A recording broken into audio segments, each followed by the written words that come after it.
how's it going? I hope you're having a good week so far. I wanted to show you what I made this past week.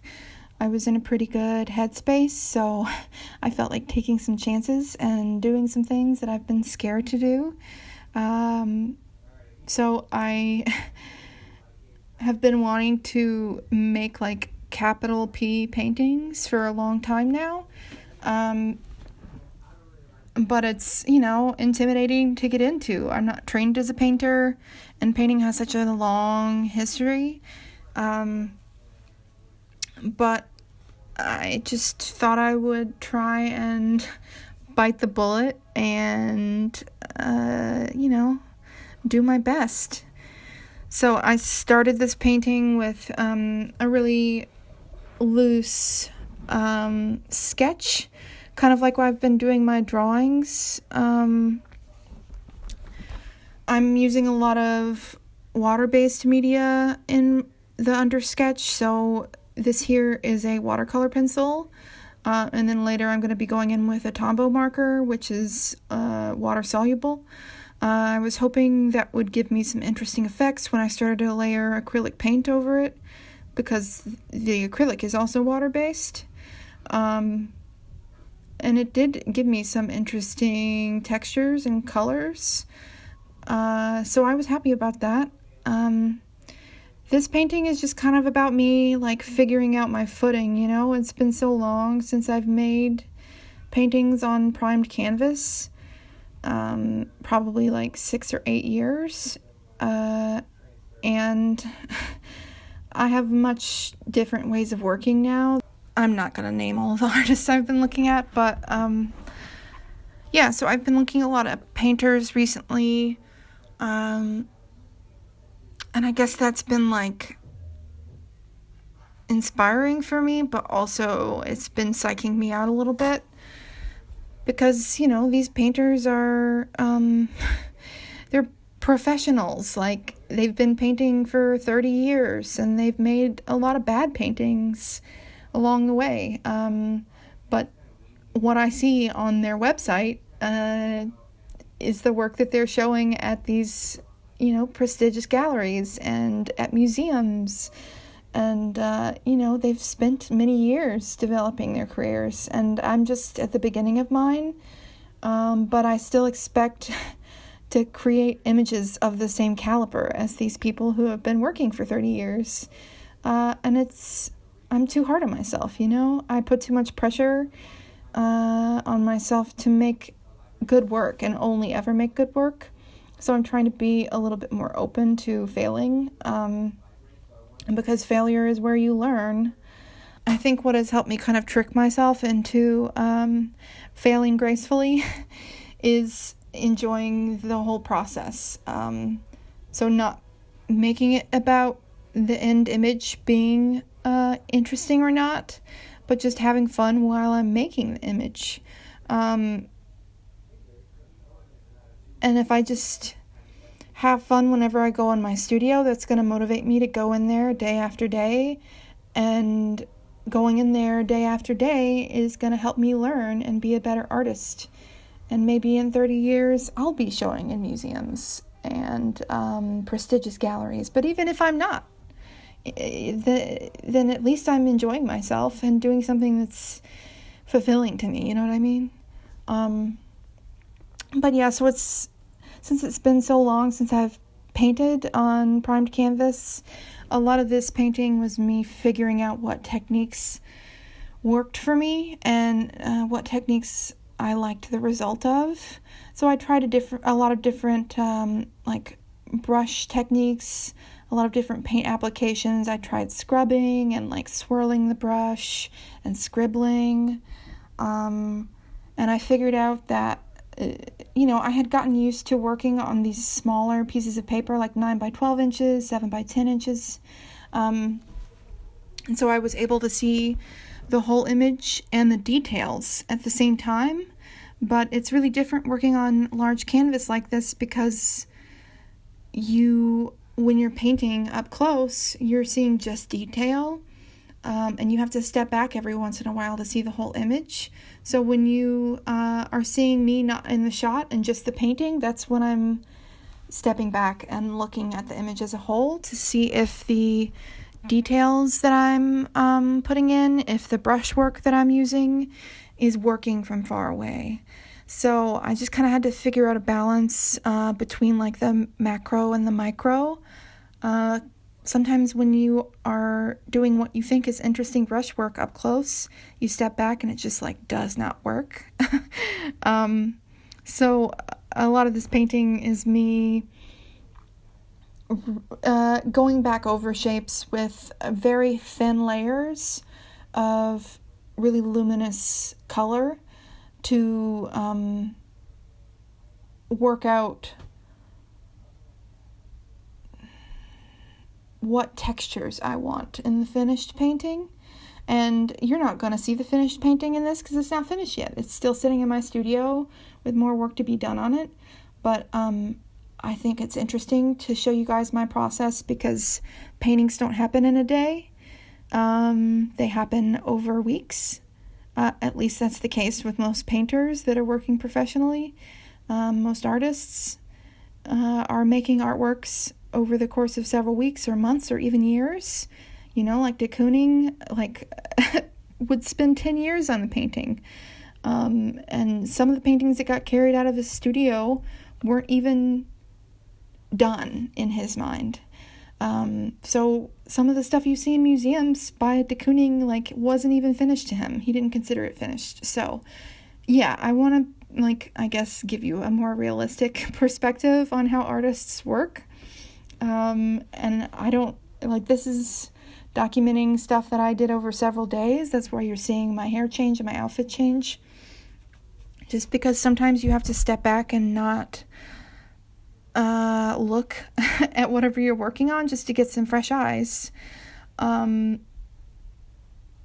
So yeah, I figured out that I really like doing these thin washes of color to sort of optically mix the underlayer with the overlayer. And you can also work with acrylic using that fat over lean principle that's used with oil painting. It still applies to acrylic, I find, but you're just not actually using fat as a painting medium. You're using water. So I think that you get much richer color and better paint application if you start off with really thin layers and then move toward gradually thicker and thicker paint. I'm excited to continue working on it. Right now, I'm happy with the shapes I have laid down, and I feel like the colors are pretty balanced. Because I had it pinned to my wall and essentially stretched over my wall with push pins, I was having some problems with dripping, and I am not really into the drippy look, so I wanted to cover up a lot of that with the layers I was adding. This pink here, I love this pink. I'm such a fool for color, especially pinks. This is this blue-toned pink that I mixed. I've been using this set of golden paints that I bought, and the texture of them is so much better than any acrylic paint that I've worked with. In the past, I've had, Liquitex and whatever house brand acrylic paint, student grade acrylic paint to paint with. And it can be so gloopy and the texture is just gross sometimes, depending on the pigment. I mean, some cheap paints you can get good pigments, but it just depends on the color, you know what I mean? But the golden across the board is just so smooth, and it's easy to mix with water. And I figured out I like working with really, really thin paint. So it might make more sense for me to try a fluid acrylic paint that's already mixed to be thin, but it might be better for me to just mix it myself so I can get the consistency I'm looking for and the opacity I'm looking for.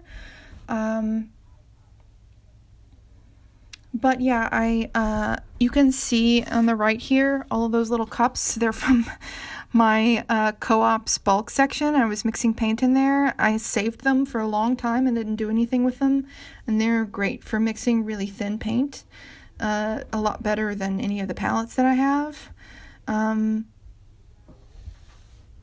plus I can put the lid on them and they'll keep overnight. So that's nice, and I'm not really creating any kind of garbage, like palette paper. I shy away from because it's just, you're throwing it away every painting, and it's already hard enough as an artist to like not make garbage all the time, like whether you're making drawings that you hate that you're crumpling up and throwing away, or like since I work with fabric, I am always making scraps from cutting off pieces, and I try and save those and reuse them. So yeah, I'm constantly trying to invent ways to reuse things and not make waste.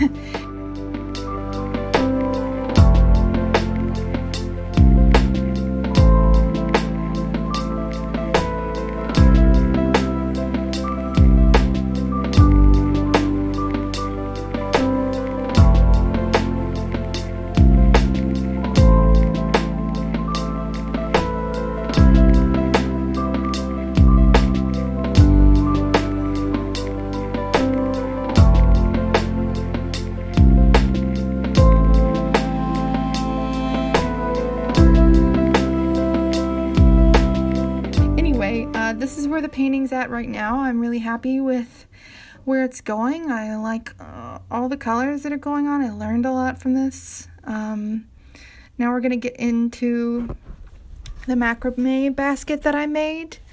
I've only ever done macrame one other time, and it was to make like plant hangers for my plants at home. So this was a huge learning experience. It took a lot of time. I probably spent like 12 hours on this basket, but it's a fairly intricate design. I'm not qualified to give you guys a tutorial, so I'll put in the description the 2 videos that I kind of smashed together to make this design. Macrame is cool because you can improvise much more easily than you can with other craft techniques. Like when you're knitting something, you can't just wing it and expect it to come out well. You need to follow a pattern if you're making a sweater, you know what I mean? But with macrame, if you know a few basic knots, then you can make an endless variation of things, and the limit is your creativity, you know what I mean? But yeah, so I actually thrifted all of this macrame rope. I'm pretty sure it's from the 70s, and it's like 100% polyester. I would prefer not to use polyester if I had the choice, but I mean, this rope was probably, if I didn't buy it, going to get thrown in the landfill, and plus I love the colors, so like I'm not that bent out of shape about it. The only problem I have with using this rope is that because it's polyester, it can be like kind of gross to touch and to like rub against your skin. It's really easy to like burn your skin with polyester rope, but I didn't have too many problems with it. If you guys are interested in like teaching yourself how to do macrame, check out a thrift store or like eBay or something. I'm sure you could get vintage macrame rope like I have for fairly inexpensively, so you're not sinking a lot of money into something that you might mess up, you know what I mean? I know the aesthetic right now is to use like organic cotton reclaimed rope or whatever, that's all white, but that's not necessarily the most accessible material, so don't be afraid to buy it used. I actually was spurred to make this macrame basket because we had an old lampshade that was like, we didn't have a lamp to put it on, and it was like broken and dingy anyway, so my partner took off the actual fabric covering, and we were left with this square frame and then a smaller metal ring, which I used to hang the macrame basket from. And I didn't want to throw those metal pieces away, and I thought it would be a perfect use of them. But this design is fairly simple. It just takes a lot of time. You're just tying square knots endlessly, and then to make these little baubles, you're looping the tails through the top, and then tying a couple of square knots to secure it. It was a lot of fun making this, though, because, normally I'm making art objects, which aren't use objects.